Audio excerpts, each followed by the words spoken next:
Hello ಎಲ್ಲರಿಗೂ ನಮಸ್ಕಾರ. Welcome to my YouTube channel ಕನ್ನಡತಿಯ ಕಥಾಸುಧೆ. ನಾನು ನಿಮ್ಮ ರೂಪ ಕನ್ನಡತಿ. ದಯಮಾಡಿ ಲೈಕ್ ಮಾಡಿ, ಕಮೆಂಟ್ ಮಾಡಿ, ಇತರರಿಗೂ ಶೇರ್ ಮಾಡಿ. ಪ್ರೇಮ ಸಂಗಮ ಭಾಗ 61. ಗಿಲಿತಾತ ನೋಡಿ ಇಲ್ಲಿ ಅಪ್ಪ ಅಮ್ಮ ನನಗೆ ಏನು ತಂದಿದ್ದಲೆ ಎಂದು ಕೈಯಲ್ಲಿ ಡ್ರೋನ್ ಹಿಡಿದು ಬಂದ ಆರ್ಯ. ವಾವ್, ಇದೇನು ಇದು ಹೀಗೆ ಹಾರ್ತಿದೆ ಎಂದು ಕೇಳಿದ್ರು ಗಿರೀಶ್ ಅವನ ಎತ್ತಿಕೊಂಡು. ತಾತ, ಇದು ಏರೋಪ್ಲೇನ್ ತಲ, ಆದರೆ ಇದಕ್ಕೆ 4 ಲೆಕ್ಕ ಇರುತ್ತೆ. ಇಲ್ಲಿ ನಾವು ಕ್ಯಾಮ್ರಾ ಇತ್ತು ಶೂಟ್ ಮಾಡ್ಬೋದು ಎಂದು ತಾತನಿಗೆ ಎಕ್ಸ್ಪ್ಲೈನ್ ಮಾಡುತ್ತಿದ್ದ ಪೌರ. ವಿಷ್ಣು, ಇನ್ನೂ ಅವನಿಗೆ 5 ವರ್ಷ, ಆಗಲೇ ಡ್ರೋನ್ ಎಲ್ಲ ಯಾಕೆ, ಏನಾದರೂ ಮಾಡಿಕೊಂಡ್ರೆ ಎಂದು ರಮೇಶ್ ಅವರು ಹೇಳಿದಾಗ ಅವರ ತಲೆಯ ಮೇಲೆಯೇ ಡ್ರೋನ್ ಹಾರಿಸಿ, ಯಾಕೆ ತಾತ, ನಾನು ಆತಾದ್ಬಾದ ನೋಡಿ ಮತ್ತೆ ನಿಮ್ಮ ತಲೆ ಮೇಲೆ ಲ್ಯಾಂಡ್ ಮಾಡಿಸ್ತೀನಿ ಎಂದು ಮೂತಿ ಉದ್ದ ಮಾಡಿ, ಹೌದೌದು ಹೋಗೋ ಚೋಟ ಎಂದು ನಕ್ಕು ನುಡಿದರು ರಮೇಶ್ ಅವರು. ಮುಂದೆ ಏನು ಮಾಡಬೇಕು ಅಂತ ಇದ್ದೀರಾ? ಶ್ರೀ ಬಗ್ಗೆ ಏನೂ ಭಯ ಅಲ್ವಲ್ಲ ಈಗ ಎಂದು ಗಿರೀಶ್ ಕೇಳಿದಾಗ ನಕ್ಕು ಕುಳಿತ ವಿಷ್ಣು, ಆಟ ಶುರು ಮಾಡಿ ಆಗಿದೆ ಮಾವ. ಬರುವಾಗ ಸಾಕ್ಷಿ ಸಮೇತ ಅವನ ಮೇಲೆ kidnap and attempt to murder case ಹಾಕಿ ಬಂದಿದ್ದೀನಿ ಎಂದು ಹೇಳಿದಾಗ ಹುಬ್ಬೇರಿಸಿ, ಸಾಕ್ಷಿ ಎಲ್ಲ ಇದ್ವಾ ಎಂದು ಕೇಳಿದರು ಮಂಗಳ. ಹಾಂ ಅಂತೆ, ಎಲ್ಲ ಜೋಪಾನ ಮಾಡಿದ್ದೆ, ಅಷ್ಟೇ ಅಲ್ಲದೆ ಪ್ರೇರಣಾ ಸಹ ಕರೆದುಕೊಂಡು ಹೋಗಿದ್ದೆ ಎಂದು ನಕ್ಕ ವಿಷ್ಣು. ಒಳ್ಳೇದು ಕಣಪ್ಪ, ಅವನಿಗೆ ಶಿಕ್ಷೆ ಆದಮೇಲೆ ಆರಾಮಾಗಿದ್ದು ಬಿಡಿ. ನನಗೆ ಈ ಕೋಪ ದ್ವೇಷ ಎಲ್ಲ ಆಗೋದಿಲ್ಲ. ಸುಮ್ಮನೆ ಪುಟ್ಟ ಮಗು ಇಟ್ಕೊಂಡು ಅವನ ಸವಾಸ ಯಾಕೆ ಎಂದು ಗಿರೀಶ್ ಅವರು ಹೇಳಿದಾಗ ಅವನಿಗೂ ಸರಿ ಅನಿಸಿತು. ಓಕೆ ಮಾವ, ಅವನನ್ನು ಅರೆಸ್ಟ್ ಮಾಡಿ ಕೋರ್ಟ್ಗೆ ಸಬ್ಮಿಟ್ ಮಾಡಲಿ, ಅವನಿಗೆ ಶಿಕ್ಷೆ ಆಗ್ತಿದ್ದ ಹಾಗೆ ನಾವು ನಮ್ಮ ಪಾಡಿಗೆ ಇದ್ದು ಬಿಡೋಣ ಎಂದು ಮಡದಿಗೆ ನೋಡಿದ. ಅವಳಂತೂ ಮಗನ ಕೈ ಹಿಡಿದು ಡ್ರೋನ್ ಆರಿಸುವಲ್ಲಿ ಮಗ್ನ. ಸರಿ, ನಾವು ಹೊರಡ್ತೀವಿ ಎಂದು ಮಂಗಳ ಗಿರೀಶ್ ಅವರು ಹೊರಡಲು ಮುಂದಾದರು. ಎಲ್ಲಿಗೆ ಮಾವ? ಇನ್ಮೇಲೆ ಮಗಳ ಜವಾಬ್ದಾರಿ ಜೊತೆಗೆ ಮೊಮ್ಮಗಳ ತರಲೆ ಎಲ್ಲ ನೋಡುತ್ತಾ ಇಲ್ಲೇ ಇರಬೇಕು ನೀವು. ನಾನಂತೂ ಎಲ್ಲಿಗೂ ಕಳಿಸೋದಿಲ್ಲ. ನಮ್ಮ ಅತ್ತೆಗೆ ಈ ವಯಸ್ಸಲ್ಲಿ ಅಡುಗೆ ಮಾಡುವುದು ಕಷ್ಟ ಅಂತೆ ಎಂದು ಹೇಳಿದಾಗ ಒಪ್ಪಿ ನಕ್ಕರು ಗಿರೀಶ್. ಅವರಿಗೂ ಮಗಳು ಮೊಮ್ಮಗ ಅಂದರೆ ಪ್ರಾಣವೇ. ದಿನವೂ ಮೆಲ್ಲಗೆ ಕಳೆದವು. ವಿಷ್ಣು ಆರತಿ ಅನ್ಯೋನ್ಯವಾಗಿದ್ದರೆ ಶ್ರೀ ಕೇಸ್ ಹಗ್ಗ ಜಿಗ್ಗಾಟ ನಡೆಯುತ್ತಿತ್ತು. ಅವನ ಜೈಲು ಸೆರೆವಾಸ ನಡೆಯುತ್ತಿತ್ತು. ಚಾಂಪ್ ಚಾಂಪ್ ಆಯ್ತಾ, ನಾನು ನಿಮ್ಗಾಗಿ ವೇಟ್ ಮಾಡ್ತಿದ್ದೀವಿ ಎಂದು ಕೂಗುತ್ತಿದ್ದಳು ಆರತಿ ಹಾಲಲ್ಲಿ ನಿಂತು. ಸುಮ್ಮನಿಲಿ ಮಮ್ಮಿ, ಬಲ್ತಾ ಇದ್ದೀನಿ ಎಂದು ಹೇಳುತ್ತಾ ಸ್ಟೈಲ್ ಆಗಿ ನಡೆದು ಬಂದ ಮಗನ ನೋಡಿ ಕಣ್ಣರಳಿಸಿದ್ಲು ಆರತಿ. ಅಪ್ಪ ಮಗ ಇಬ್ಬರು ಒಂದೇ ಥರದ ಬಟ್ಟೆ ಹಾಕಿ ಸ್ಟೈಲ್ ಆಗಿ ನಡೆದು ಬರುತ್ತಿದ್ರು. ಅದರಲ್ಲೂ ಅಪ್ಪನಂತೆಯೇ ಮಗನು ಕೂದಲಲ್ಲಿ ಕೈ ಆಡಿಸುತ್ತಾ ಬರುತ್ತಿದ್ದುದು ನೋಡಿ ಖುಷಿ ಆಗಿತ್ತು ಎಲ್ಲರಿಗೂ. ತಡ ಮಾಡದೆ ದೃಷ್ಟಿ ತೆಗೆದು ಅವನ ಅಪ್ಪಿದ್ದಳು ಆರತಿ. ಮಮ್ಮ, ನಾನೆಷ್ಟು ಸೂಪರ್ ಆಗಿ ಕಾಣ್ತಾ ಇದ್ದೀನಿ ಅಲ್ವಾ ಎಂದು ಹೇಳಿದ ಕೂಲಿಂಗ್ ಗ್ಲಾಸ್ ತೆಗೆದು. ಹ್ಞೂ ಪುಟ್ಟ, ನೀನು ಯಾವಾಗಲೂ ಸೂಪರ್ ಎಂದು ಅವನ ಎತ್ತಿಕೊಂಡು ಕೆನ್ನೆಗೆ ಮುತ್ತು ಕೊಟ್ಲು. ಆರ್ಯ, ನಾವು ಹೋಗ್ತಾ ಇರೋದು ಡಿನ್ನರ್ಗೆ, ನಿಮಗೆ ಹೆಣ್ಣು ನೋಡೋದಕ್ಕೆ ಅಲ್ಲ ಎಂದು ಅವನ ಕೆನ್ನೆ ಹಿಂಡಿದ್ರು ಮಂಗಳ. ನಾನು ಇವಾಗಲೇ ಸೂಪರಾಗಿ ಡ್ರೆಸ್ ಮಾಡ್ಕೊಂಡ್ಲೆ, ಆಮೇಲೆ ಆಲೂ ಮಮ್ಮಿ ಥರ ಬ್ಯೂಟಿಫುಲ್ ಹುಡುಗಿ ಸಿಗ್ತಾಳೆ ಎಂದು ಹೇಳಿದಾಗ ಎಲ್ಲರೂ ಕೆನ್ನೆ ಮೇಲೆ ಕೈ ಇಟ್ರೆ, ಇದೆಲ್ಲ ಹೇಳಿಕೊಟ್ಟಿದ್ದು ವಿಷ್ಣು ನೀವೇ ಅಲ್ವಾ ಎಂದು ವಿಷ್ಣು ಕಿವಿ ಹಿಡಿದ್ಲು ಆರತಿ. ಹೇ ಇಲ್ವೇ, ನಾನೇನು ಹೇಳಿಲ್ಲ ಎಂದು ಹೇಳಿದ ವಿಷ್ಣು ಕಿವಿ ಹಿಡಿದು. ನನ್ನ ಮಗ ಎಷ್ಟು ಒಳ್ಳೆಯವನು, ಅವನ ಹಾಳು ಮಾಡ್ತಾ ಇರುವವರು ಯಾರು ಅಂತ ಗೊತ್ತು ಎಂದು ಹೇಳಿದಾಗ ಅವಳ ನಡು ಬಳಸಿ, ಇರಲಿ ಬಿಡು ಆರು, ಇವಾಗ ಹೆಣ್ಣು ಸಿಗೋದು ಕಷ್ಟ ಆಗಿದೆ, ಹೇಗಾದರೂ ಮಾಡಿ ಒಂದು ಹುಡುಗಿಯನ್ನು ಪಟಾಯಿಸಿದ್ರೆ ನಮಗೂ ಹೆಣ್ಣು ಹುಡುಕೋದು ತಪ್ಪುತ್ತೆ ಎಂದು ಹೇಳಿದಾಗ ಅವನ ಕೈಗೆ ಮಗನ ಕೊಟ್ಟು, ನನ್ನ ಮಗನಿಗೆ ಹೆಣ್ಣು ಹುಡುಕೋದೇ ಬೇಡ, ಅವನು ಕ್ಯೂಟ್ ಮುಖ ನೋಡಿದರೆ ಸಾಕು, ಯಾರಾದರೂ ಹೆಣ್ಣು ಕೊಡ್ತಾರೆ ಎಂದು ಹೇಳಿದ್ಲು ಆರತಿ. ಹೌದು ಮಮ್ಮಿ, ನನಗೆ ತುಂಬ ಜನ ಫ್ಯಾನ್ಸ್ ಇದ್ದಾರೆ, ಅವಳು ನನಗೆ ಮಗಳು ಕೊತ್ತಾಳೆ ಅಂತೆ ಎಂದು ಹೇಳಿದಾಗ ನಕ್ಕರು ಎಲ್ಲ.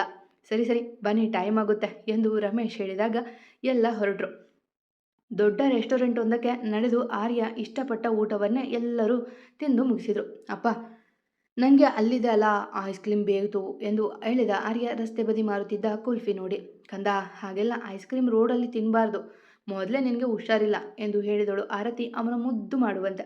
ನೋನು, ನನಗೆ ಬೇಕು ಅಷ್ಟೆ ಎಂದು ಹೇಳಿದಾಗ, ಮನೆಯಲ್ಲಿ ಇದೆ ಅಲ್ವಾ, ಅದನ್ನೇ ತಿನ್ನುವಂತೆ ಬನ್ನಿ ಎಂದು ಹೇಳಿದಳು ಅವನ ಹಠ ತಿಳಿದಿದ್ದವಳು. ನೋ ಮಮ್ಮಿ, ಮನೆಯಲ್ಲಿರೋದು ಬೇಡ, ಇದೇ ಬೇಕು, ನಂಗೆ ಕೊಡಿಸಿ, ಇಲ್ಲ ಅಂದರೆ ನಾನು ಮನೆಗೆ ಬರೋದಿಲ್ಲ ಎಂದು ಆರ್ಯ ಹೇಳಿದಾಗ, ಸರಿ ಬನ್ನಿ, ನಾವೆಲ್ಲ ಕಾರಲ್ಲಿ ಕೂರೋಣ, ವಿಷ್ಣು ತೊಗೊಂಡು ಬರ್ತಾರೆ ಎಂದು ಅವನನ್ನು ಎತ್ತಿಕೊಂಡ್ಳು. ಸರಿ ಎಂದು ವಿಷ್ಣು ಅತ್ತ ಹೋಗಿದ್ದೆ ಅಮ್ಮನ ಕೈಯಿಂದ ಕೆಳಗೆ ಹಿಡಿದು ಓಡಿದ್ದ ಕಂದ ಅಪ್ಪನ ಕಡೆಗೆ. ಆದರೆ ಮಧ್ಯದಲ್ಲಿ ಹೊಂಚು ಹಾಕಿದ್ದ ಪಾಪಿಗಳು ಅವನ ಎತ್ತಿಕೊಂಡು ಕ್ಷಣ ಮಾತ್ರದಲ್ಲಿ ಅಲ್ಲಿಂದ ಮರೆಯಾದರು. ಆರ್ಯ ಎಂದು ಇತ್ತಳಿಂದ ಆರತಿ ಕೂಗುತ್ತಿದ್ರೆ, ಚಾಂಪ್ ಎಂದು ವಿಷ್ಣು ಓಡಿ ಬಂದ. ಇಬ್ಬರು ಬಂದು ನೋಡುವಷ್ಟರಲ್ಲಿ ಅವರಾಗಲೇ ಬಹು ದೂರ ಓಡಿಯಾಗಿತ್ತು. ತಡ ಮಾಡದೆ ಇಬ್ಬರು ಅವರ ಬೆನ್ನು ಹತ್ತಿದ್ರು.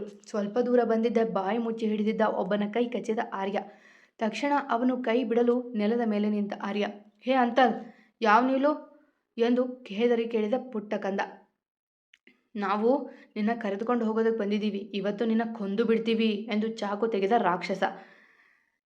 ಹೇ ನೀವು ಬ್ಯಾದ್ ಅಂತಲ್, ಇಲಿ ಡ್ಯಾಡಿಗೆ ಹೇಳ್ತೀನಿ ಎಂದು ಓಡಿದ ಕಂದನ ಅಟ್ಟಿಸಿಕೊಂಡು ಓಡಿದ್ರು ಉಳಿದವರು.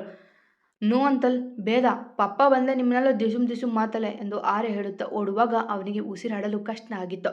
ಮೊದಲೇ ಅನಾರೋಗ್ಯ ಅವನಿಗೆ, ಅದರಲ್ಲೂ ಭಯದಲ್ಲಿ ಓಡುತ್ತಿದ್ದ ಕಂದ ಅವರ ಕೈಗೆ ಸಿಕ್ಕೇ ಬಿಟ್ಟಿದ್ದ. ಇತ್ತ ಅವನನ್ನು ಹುಡುಕುವುದರಲ್ಲಿ ಸೋತು ಹೋಗಿದ್ರು ವಿಷ್ಣು, ಆರತಿ. ಆರ್ಯ ಆ ದುಷ್ಟರ ಕೈಗೆ ಸಿಕ್ಕಿ ಬಿದ್ದಿದ್ದ. ಇತ್ತ ಆರತಿ, ವಿಷ್ಣು ಅವನ ಹುಡುಕಿ ಸೋತು ಬಿಟ್ಟಿದ್ರು. ವಿಷ್ಣು ನನಗೆ ನನ್ನ ಮಗ ಬೇಕು, ಅವನು ಬೇಕು ನನಗೆ ಎಂದು ವಿಷ್ಣು ಕೈ ಹಿಡಿದು ರೋಧಿಸುತ್ತಿದ್ಲು ಆರತಿ. ವಿಷ್ಣು ಪರಿಸ್ಥಿತಿ ಸಹ ಬೇರೆ ಏನಿಲ್ಲ, ಜೀವದ ಮಗ ಅವನು. ಆರು, ನಾನು ಹುಡ್ಕೊಂಡು ಬರ್ತೀನಿ, ನೀನು ಮಾವನ ಜೊತೆ ಮನೆಗೆ ಹೋಗು ಎಂದು ಸಮಾಧಾನದಿಂದ ಹೇಳಲು ನೋಡಿದ. ನಿಮ್ಮಿಂದಲೇ ನನ್ನ ಮಗ ಕಿಡ್ನ್ಯಾಪ್ ಆಗಿದ್ದು, ನೀವು ಕುಲ್ಫಿ ಕೊಡಿಸೋದಕ್ಕೆ ಯಾಕೆ ಒಪ್ಪಿದ್ದು? ಸುಮ್ಮನೆ ಹೋಗಿ ಇಲ್ಲಿಂದ, ನನಗೆ ನನ್ನ ಮಗ ಬೇಕು ನನಗೆ ಎಂದು ಅವನ ಕಾಲರಿಡಿದು ಹೇಳುವಾಗ ಅವಳ ಅಪ್ಪಿ, ಇನ್ನು ಅರ್ಧ ಗಂಟೆಯಲ್ಲಿ ನನ್ನ ಮಗ ಮನೆಯಲ್ಲಿರ್ತಾನೆ, ಪ್ಲೀಸ್ ಅಬೇಡ ಕಣೆ ಎಂದು ಹೇಳಿದ್ದ ವಿಷ್ಣು. ಇಲ್ಲ, ನಾನು ಬರ್ತೀನಿ, ನನಗೆ ಅವನ ನೋಡಬೇಕು, ಪಾಪ ನಾನು ಇಲ್ಲದೆ ಅದೆಷ್ಟು ಹೊಳ್ತಾ ಇದ್ದಾನು, ನಡೀರಿ ಬೇಗ ಬೇಗ ಎಂದು ಅವನ ಜೊತೆ ಕಾರ್ ಏರಿದ್ಲು. ಸುಮಾರು ದೂರ ಕಾರಲ್ಲಿ ಬಂದರು. ವಿಷ್ಣು ಅದಾಗಲೇ ಪೊಲೀಸರಿಗೆ ಸಹ ಇನ್ಫಾರ್ಮ್ ಮಾಡಿದ್ದ. ಇತ್ತ ಪ್ರಜ್ವಲ್, ಗಿರೀಶ್, ರಮೇಶ್ ಎಲ್ಲರೂ ಒಂದೊಂದು ದಿಕ್ಕಿನಲ್ಲಿ ಹುಡುಕುತ್ತಿದ್ರು. ಆದರೆ ಆರ್ಯನ ಸುಳಿವು ಮಾತ್ರ ಇಲ್ಲ. ಆರ್ಯ, ಚಾಮ್ ಮಗನೇ ಎಲ್ಲಿದೀಯಾ, ಪ್ಲೀಸ್ ಬಾ ಕಂದ, ಅಮ್ಮ ಕರಿತಾ ಇದ್ದೀನಿ ಎಂದು ಕಿಟಕಿಯಿಂದಲೇ ಕೂಗಿ ಕರೆಯುತ್ತಿದ್ಲು ಆರತಿ. ವಿಷ್ಣು ಅಂತ ಒಳಗೆ ಸೋತು ಬಿಟ್ಟಿದ್ದ, ಆದರೆ ತೋರಿಸಿಕೊಳ್ಳುವ ಹಾಗಿಲ್ಲ. ಕಾರ್ ಅಲ್ಲೆಲ್ಲೋ ಸ್ವಲ್ಪ ದೂರ ಬಂದಾಗ ಅವನು ಹಾಕಿದ್ದ ಟೋಪಿ ಕಾಣಿಸಿತು. ವಿಷ್ಣು, ಕಾರ್ ನಿಲ್ಲಿಸಿ, ನನ್ನ ಮಗನ ಹ್ಯಾಟ್ ಎಂದು ಹೇಳಿದಾಗ ಅವನು ನಿಧಾನಕ್ಕೆ ಮಾಡಿದ್ದೆ ಚಲಿಸುತ್ತಿದ್ದ ಕಾರ್ನಿಂದಲೇ ಕೆಳಗೆ ಹಾರಿ ಓಡಿದ್ಲು. ಹೌದು, ಅದು ಆರ್ಯನ ಟೋಪಿ. ರೌಡಿಗಳು ಓಡಿಸಿಕೊಂಡು ಬರುವಾಗ ಬಿದ್ದು ಬಿಟ್ಟಿತ್ತು. ಅದನ್ನು ಕೈಗೆ ತೆಗೆದುಕೊಂಡು ಅವನ ನೋಡಿ, ವಿಷ್ಣು ಇದು ನನ್ನ ಮಗನ ಹ್ಯಾಟ್, ಅಂದರೆ ಇವನೆಲ್ಲೋ ಇಲ್ಲೇ ಹತ್ತಿರದಲ್ಲಿದ್ದಾನೆ ಎಂದು ಹೇಳುತ್ತಾ ಅವನ ಮಾತು ಕೇಳಲು ಸಹ ನಿಲ್ಲದೆ ಆರ್ಯ ಎಂದು ಕೂಗುತ್ತಾ ಮುಂದೆ ಓಡಿದ್ಲು ಆರತಿ. ಅವನಿಗೂ ಸಹ ಹೋದ ಜೀವ ಮರಳಿದ ಹಾಗಾಗಿತ್ತು. ವಿಷ್ಣು ಸಹ ಅವಳ ಹಿಂದೆಯೇ ಓಡಿದ. ಅಲ್ಲಿಂದ ಒಂದಷ್ಟು ಮುಂದೆ ಬಂದಿದ್ದ. ಮಮ್ಮಿ, ಪಪ್ಪ, ಆಲು ಮಮ್ಮಿ ಎಂದು ಕೂಗುವುದನ್ನು ಕೇಳಿತ್ತು. ಆರ್ಯ ಅವರ ಕೈಗೆ ಸಿಕ್ಕಾಗ ಇನ್ನೇನು ಅವರು ಚಾಕು ಚುಚ್ಚಬೇಕು. ಅವರ ಕೈ ಕಚ್ಚಿದವನಿಗೆ ಅಮ್ಮ ಅಪ್ಪ ಕಾಣಿಸಿದ್ರು. ಆರ್ಯ, ಅಪ್ಪ ಅಮ್ಮ ಎಂದು ಹೇಳಿದ್ದೆ ಆರ್ಯನ ಕಿಡ್ನ್ಯಾಪ್ ಮಾಡಲು ನೋಡಿದವರು ಅವರು. ಆದರೆ ಆರತಿ ಓಡಿ ಹೋಗಿ ಮಗನ ಅಪ್ಪಿದ್ಲು. ರೌಡಿಗಳು ಅವಳನ್ನು ಚುಚ್ಚಲು ಹೋದಾಗ ಅವರ ಕೈ ಹಿಡಿದು ತಿರುಗಿದ್ದ ವಿಷ್ಣು. ಆರ್ಯ, ಕಂದ ಎಂದು ಅವನ ಕೆನ್ನೆ ಮುಖಕ್ಕೆಲ್ಲ ಮುತ್ತು ಕೊಟ್ಲು. ಅರ್ಧ ಗಂಟೆ ಇಬ್ಬರಿಗೂ ವರ್ಷದ ಹಾಗೆ ಭಾಸವಾಗಿತ್ತು. ನಿನ್ಗೇನೂ ಆಗಿಲ್ಲ ಅಲ್ವಾ ಎಂದಳು ಗಾಬರಿಯಿಂದ. ಪಾಪ ಅವನು ಹೆದರಿ ಬಿಟ್ಟಿದ್ದಾನೆ. ಅದರಲ್ಲೂ ಓಡಿ ಅವನ ಉಸಿರು ಮೇಲೆ ಕೆಳಗೆ ಆಗುತ್ತಿದೆ. ಮಮ್ಮಿ, ನನಗೆ ಎಂದು ಆರ್ಯ ಉಸಿರಾಡಲು ಕಷ್ಟಪಡುವಾಗ ಅವನ ಎದೆಯ ಮೇಲೆ ನೀವಿದ್ಲು ಆರತಿ. ಅವನ ಇನ್ಹೇಲರ್ ಕಾಲಲ್ಲೇ ಇದ್ದ ಕಾರಣ ಮಗನ ಎತ್ತಿಕೊಂಡು ಅವಳು ಓಡಿದರೆ ಮಗನ ಮೈ ಮುಟ್ಟಿದವರ ಕೈ ಮುರಿಯಲು ನಿಂತ ವಿಷ್ಣು. ಹೇಳು, ಯಾರೋ ನಿಮ್ಮನ್ನೆಲ್ಲ ಕಳಿಸಿದ್ದು ಎಂದು ಕೇಳಿದ. ಎಲ್ಲರ ಸೊಂಟ ಮುರಿದ ಮೇಲೆ ಶ್ರೀ ಸರ್ ಎಂದು ಹೇಳಿ ಪ್ರಜ್ಞೆ ತಪ್ಪಿದ ಒಬ್ಬನ ಸರಿಯಾಗಿ ಚುಚ್ಚಿದ. ಅಷ್ಟರಲ್ಲಿ ರಮೇಶ್ ಬರಲು, ಅಪ್ಪ ಇವರನ್ನೆಲ್ಲ ಪೊಲೀಸ್ ಬರುವ ತನಕ ನೋಡ್ಕೊಳ್ಳಿ, ನಾ ಚಾಂಪ್ ನೋಡ್ತೀನಿ ಎಂದು ಹೇಳಿ ಅಲ್ಲಿಂದ ನಡೆದ. ಓಡಿದ. ಇತ್ತ ಕಾರ್ ಬಳಿ ಬಂದು ಮೊದಲು ಮಗನಿಗೆ ಇನ್ಹೇಲರ್ ಕೊಟ್ಟು ಅವನ ಉಸಿರಾಟ ಸಮಸ್ಥಿತಿಗೆ ತರಿಸಿದ್ಲು ಆರತಿ. ಮೆಲ್ಲಗೆ ಉಸಿರಾಡದವನ ಕೈ ಹಿಡಿದು ಐ ಆಮ್ ಸಾರಿ ಚಾಂಪ್ ಎಂದು ಹೇಳಿ ಕಣ್ಣೀರು ಹಾಕಿದ್ಲು. ಜೀವದ ಮಗನನ್ನ ಅರ್ಧ ಗಂಟೆ ಕಾಣದೆ ಅವಳ ಉಸಿರೇ ನಿಂತು ಹೋಗಿತ್ತು. ಮಮ್ಮಿ, ಅಲ್ಲಿ ಪಪ್ಪ ಎಂದು ವಿಷ್ಣುವಿನತ್ತ ಕೈ ತೋರಿದ ಚಾಂಪ್. ಓಡೋಡಿ ಬರುತ್ತಿದ್ದ ವಿಷ್ಣು. ಪಪ್ಪ ಎಂದು ಸಹ ಆರ್ಯ ಕಾರಿಳಿದು ಹೋಗುವಾಗ ವೇಗವಾಗಿ ಬಂದ ಲಾರಿಯೊಂದು ಇನ್ನೇನು ಚಾಂಪ್ ಗುದ್ದಬೇಕು. ಅಷ್ಟರಲ್ಲಿ ಆರತಿ ಅವನನ್ನು ಎಳೆದುಕೊಂಡ್ರೆ ಲಾರಿ ವಿಷ್ಣುವನ್ನ ಗುದ್ದಿಕೊಂಡು ಹೋಗಿತ್ತು. ವಿಷ್ಣು ಎಂದು ಆರತಿ ಅರಿಚಿದ್ರೆ ಅಪ್ಪ ಎಂದು ಕೂಗಿದ್ದ ಆರ್ಯ. ಕ್ಷಣ ಮಾತ್ರದಲ್ಲಿ ಅವಘಡ ಸಂಭವಿಸಿ ಬಿಟ್ಟಿತ್ತು. ವಿಷ್ಣು ರಕ್ತದ ಮಡುವಿನಲ್ಲಿ ಬಿದ್ದಿದ್ದ. ಮತ್ತೆ ಸಿಗುವ. ಕಥೆ ಇಷ್ಟ ಆದರೆ ಕಮೆಂಟ್ ಹಾಕಿ, ಜಾಸ್ತಿ ಇಷ್ಟ ಆದರೆ ಸಬ್ಸ್ಕ್ರೈಬ್ ಆಗಿ. ನಿಮ್ಮ ಪ್ರೀತಿಗೆ ಧನ್ಯವಾದ.